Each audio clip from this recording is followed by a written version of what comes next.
Welcome to the Guitar Breakdown, where we take name brand guitars and push them to the limit to help make you a more informed consumer, even if that means we have to destroy them. From tuner to tailpiece, we'll tell you everything that you need to know. Today we're testing the Paul Reed Smith Model P20 Parlor guitar, coming in at $580. It fits firmly in the entry-level category. The guitar will be judged in 3 different categories and awarded points based off how well it performs, with a maximum of 150 points available. At the end of the video, the guitar will receive a breakdown score, and we'll see how it stacks up against the competition.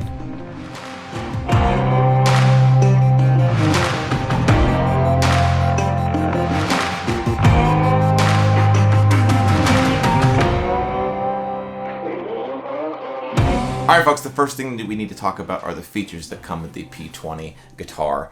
And the big outstander to me is the fact that it comes with a genuine bone saddle and nut on the guitar, and that's just not something that you see in this price point ever. And it's also going to save you some money from having to upgrade that in the future. So just big kudos to Paul Reed Smith for including it with that right out of the gate. The next thing that it includes, if you get the guitar with the E designation, the P20E, is that it comes with a pickup system in it. And this one in this case is just a nice, good, solid pickup. It's called the Fishman GT1 pickup system, and it's a piezo standard style pickup that goes underneath the saddle there. And it has a volume and tone control inside the sound hole, nice and easy to access. And I also think that it's a cool feature that you can actually access the battery straight here from the bottom. That makes it nice and easy. The tuning machines on the guitar, they're not stamped with anything, so I'm not sure who makes them, if Paul Reed Smith manufactures them in-house, but I will say that they have a nice vintage look, which is cool. And they have plastic buttons on them and a chrome finish, but they just have a very smooth feel to them. So that's a nice thumbs up on that. And the last thing that I would say is that it's not marketed as a feature of the guitar, but the fact that it comes with a real genuine ebony bridge and fingerboard is not something that you'll often find in this price range. And the fingerboard itself is actually bound, which is an upgrade in most cases, but in this case it comes factory. And it has these bird inlays on the fingerboard, which are just kind of tying into the old Paul Reed Smith heritage of having birds on the fretboard. And not bad for an SC line guitar, I will say. Alright, the next thing that we need to talk about is the playability on this guitar. So the first thing I want to mention is kind of the technical specs of the neck. It has a 24.72 inch scale length, which is about what you would find on a Gibson actually, and slightly shorter than what you would find on a standard 14 fret Martin.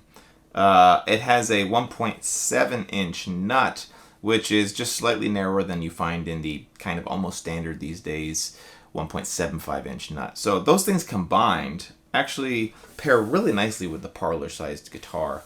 When we purchased the guitar, we made sure that we asked the music store we bought it from if this was how they received the guitar directly from Paul Reed Smith, and they said yes. So this guitar has not been adjusted at all.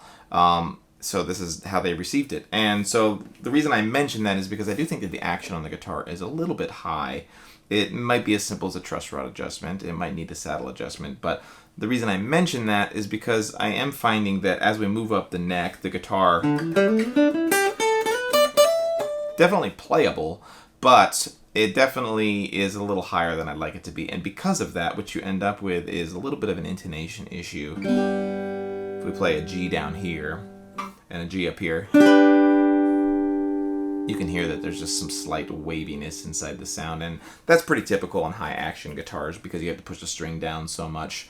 You end up with some intonation issues. Nothing major, but definitely part of the playability of the guitar right out of the gate.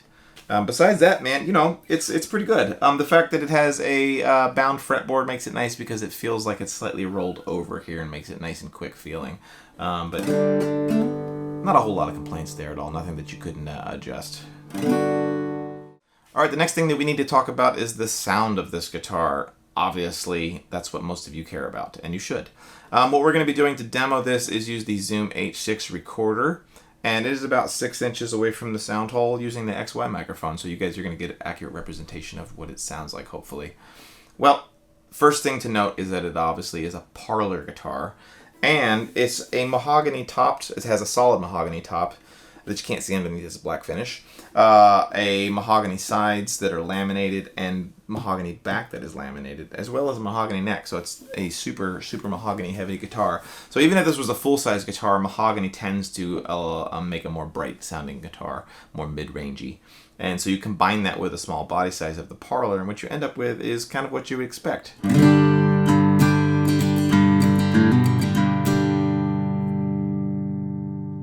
It's got really nice sustain, but almost no bottom end.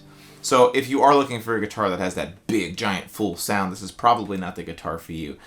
But you really should never expect that out of a Parlor guitar. It's probably a guitar that you could expect as just kind of one to keep by your couch, one to take to the beach with you, something to learn on as a beginner guitar. But yeah, so what we'll do is we're going to run through all of the chords, starting with E major, running all the way through and back to E again in the open position, and then I'll just play a couple of licks on it to give you just a rough idea of what it sounds like.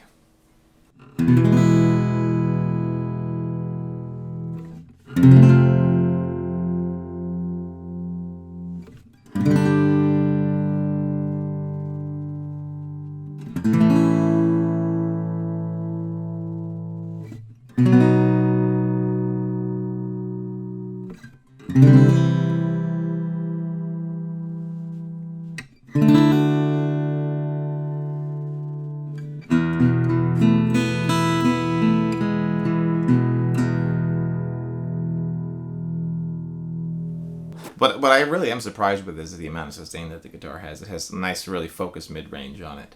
I'll do a little some licks here for you.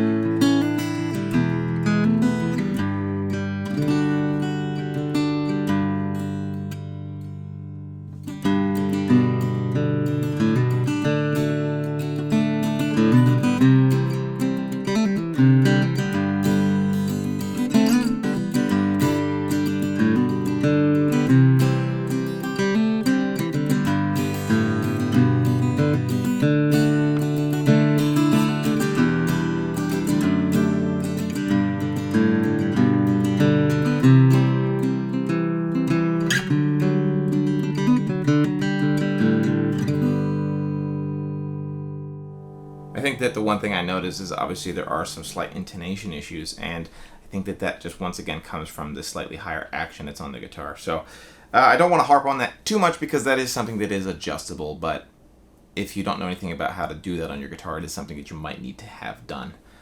But yeah, sounds pretty good considering it's a Parlor guitar. Doesn't sound great because it's a Parlor guitar. Alright, the last thing that we need to talk about is the case. And like most guitars in this price range, in the entry-level range, it has a soft bag that comes with it. But in this case, I will say that this one is pretty dang nice. One of the standout features to me is that it has these backpack strap system on it that is really well done.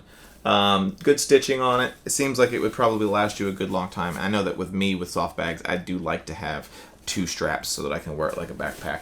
That makes it nice. Plenty of storage on here so that you can put, you know, anything that you want. Literally, you could probably fit a small guitar stand inside of here in its lower pocket. You have an upper pocket up here so that you can put smaller items inside of it. And the padding on this case is actually pretty nice. A lot of times on cheaper bags that come with some of these guitars, there's almost no padding, but this one offers a fair amount of it, especially some down here at the bottom, which is really important for when you set it down. And it has a piece of Velcro strapping inside here so that you can cradle the neck nicely. So, not too bad, not too bad.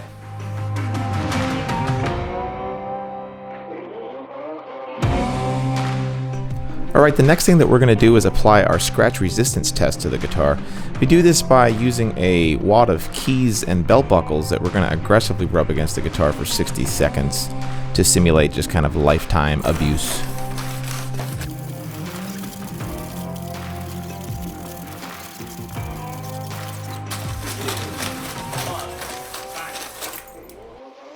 Alright, so after doing that to the back, we were left pretty impressed. It left almost no scratches whatsoever on the back of the guitar. We then rinse and repeat by doing this to the top of the guitar.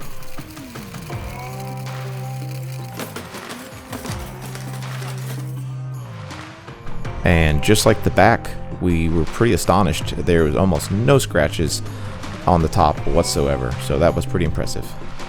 The next thing that we do is actually do a short hardness test on this guitar using a D scale. And you can see we achieved a 76 hardness on the back. Maximum rating of 72 on the sides. And an 88 on the top of the guitar. Okay, let's move on to our dent resistance test, and we're going to do this by dropping a 1-inch steel carbide ball 18 inches onto the top and back of the guitar. This carbide ball weighs 143 grams. We're going to start off by doing this to the back of the guitar.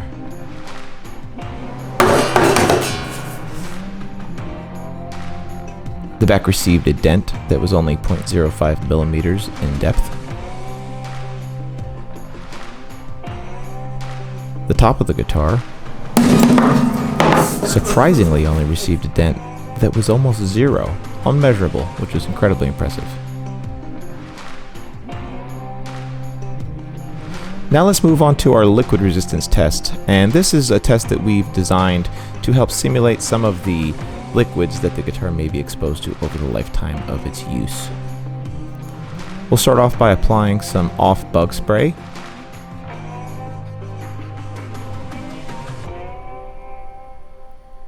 Then a 15 SPS suntan lotion, distilled fresh water, salt water,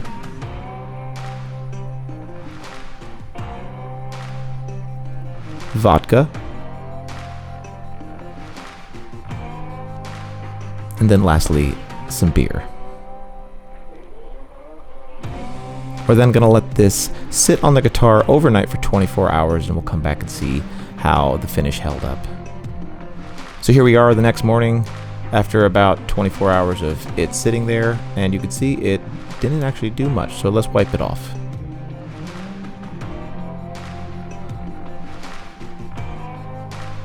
There's where the bug spray was, just a slight hazing. Suntan lotion left almost no mark. The water was invisible. The salt water left no mark whatsoever. The vodka left no mark whatsoever. And the beer left no mark whatsoever, which is pretty impressive. So that held up very, very well. Okay, the next thing that we're going to do is our string tension resistance test. And we'll do this by applying 2 different sets of strings to the guitar and seeing how much the neck moves under that new tension. We'll start with light gauge D'Addarios, which actually have 160.5 pounds of tension, and we will set the neck perfectly straight with those strings on and tuned to pitch. So we're going to get this gauge set to 0 to ensure that the neck is perfectly straight. We'll then remove those strings and then put the heavy gauge strings on, which have 212.8 pounds of tension, and see how much the neck moves under that new tension. Remembering that we've applied 52 more pounds of tension with these new strings on, and it only moved 0.03 of an inch, which was really surprising for us and a really great thing. Okay, next we're going to do our stand failure resistance test, and this is designed to help simulate what it's like if your guitar falls off its guitar stand onto a concrete floor. And we'll do this by dropping it on the back first.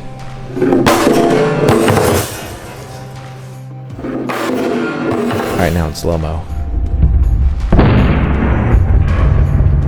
Brutal.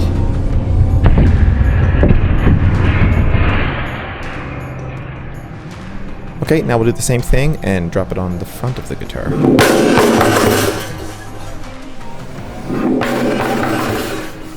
And again in slow-mo.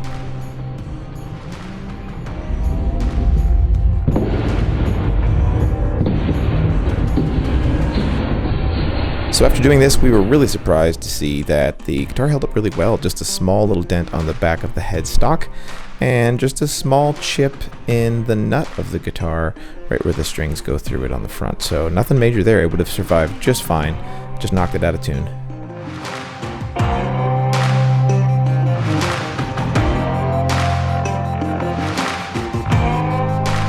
Alright, the first thing in this category we'll talk about are the trim and joinery quality, and that pertains to how well is the guitar put together on the outside, its fit and finish, and in this case everything looks perfect. I don't see any issues anywhere on the guitar. We'll quickly cover the quality of the finish on the guitar, and I will say that, as we saw, it's very durable, and there's no obvious defects. It's crystal clear, and it's a nice satin finish that should last for years. And it actually comes in a tobacco sunburst color if you're interested in that, as well as the natural mahogany, so you have a few options to choose from. Let's talk about the fret quality, and as we mentioned, it is a bound fretboard and can be more complicated to do right, and in this case it's done perfect, no issues whatsoever. Alright, let's move on to the interior build quality of this guitar, and this is where the fun really begins for me, because what we get to do is cut these guitars right open and really reveal how they are made. So Paul Reed Smith advertises this guitar as being built with an X-brace hybrid system, so it's going to be X-braced as well as fan-braced on the lower section. So I'm anxious to see what that looks like. We just use a little Japanese pool saw to cut this open by hand. And there she is in all her glory. As you can see, it does in fact have that hybrid bracing system, which is pretty cool. We can see the dovetail joint in the neck block, which is real nice and tight.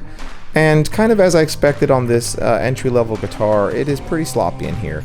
Lots of glue squeeze out all over the place. The braces are almost just kind of thrown in their general location. They're not properly jointed together, so there are gaps where there should not be gaps, and it's not voiced. It's essentially just the braces are glued on raw. And, you know, not a big deal there. I don't think that that's going to affect the longevity of the guitar or the durability of the guitar, but it does affect how the guitar sounds and does leave room for improvement. The back of the guitar, on the other hand, is really very well put together, and you can see that it is nicely sanded. There's no glue squeeze out, and is presented well. I don't think there's a coincidence there. That's because you can see this through the sound hole, and obviously they don't want people to see glue everywhere. The pickup system is installed very nicely, really nice and clean, and I don't see any issues going forward with the pickup system. So kind of what we expected on the inside of the guitar. Now let's see how the Paul Reed Smith P20 parlor guitar stacks up against the competition. Starting with the daily score. The features on this guitar are pretty well equipped, and it comes with a bone nut and saddle and bound fretboard, so it receives a 6 out of 10. As far as playability is concerned, it does leave a little bit to be desired and has some intonation issues, so it receives a 4 out of 10. The sound of the guitar is what we would expect with a parlor guitar with a mahogany top and laminate back insides, and it receives a 3 out of 10. The case quality is pretty good, although it is a soft bag, so it receives a 5 out of 10. And the hardware on this guitar was really good as well, but we don't know the manufacturer and whether they'll last for a long time, so it receives a 5 out of 10 for a total score of 23 out of 50. Moving on to the lifestyle category. This guitar's scratch resistance was pretty amazing, and after a minute of abuse, received almost no scratches, so it gets a 10 out of 10. On the liquid resistance front, I was really surprised that even the bug spray almost had no effect on it, and receives a 10 out of 10. The fall resistance of the guitar was equally impressive, and even upon hitting the ground only had the slightest little ding on it, so it gets a 10 out of 10. The ability of the guitar to resist string tension was really good too, and going from light gauge to heavy gauge strings almost had no effect on it, so it receives a 10 out of 10. And the dent resistance on the guitar was superb, so it receives a 10 out of 10 as well, making this category a perfect score of 50. Moving on to the heritage category. This guitar is appointed with nice herringbone trim throughout the whole guitar, and I saw no issues whatsoever with its joints, and it receives an 8 out of 10. The finish on the guitar handled everything that we could throw at it, is incredibly durable, and had no visual defects in it whatsoever, so it receives a 10 out of 10. The frets on the guitar, although I don't know the alloy that they're made out of, really well installed and very level, and the guitar played great, so it receives a 9 out of 10. The interior of the guitar left the most to be desired out of everything we looked at. It had a lot of glue squeeze out, it had overspray inside of it, and half of the braces weren't even glued into the right spot, so it only receives a 4 out of 10. As far as brand value on this guitar, it is a Paul Reed Smith, but it is part of their SE line, and Paul Reed Smiths are more well known for their electric guitars, so it only receives a 5 out of 10, for a total score of 36 points. If you add it all up, we get a breakdown score of 109. Not bad for an entry-level guitar, and I think it'll stack up very nicely against the competition. This guitar offers a great value for the brand and comes in both electric and straight acoustic versions, and we think that it's a good purchase if you're looking for a small guitar that can go anywhere with you and hold up to just about anything you can throw at it. We hope you enjoyed this video, and we'll be doing a lot more of these in the future. Make sure that you like and subscribe, and we'll see you in the next one.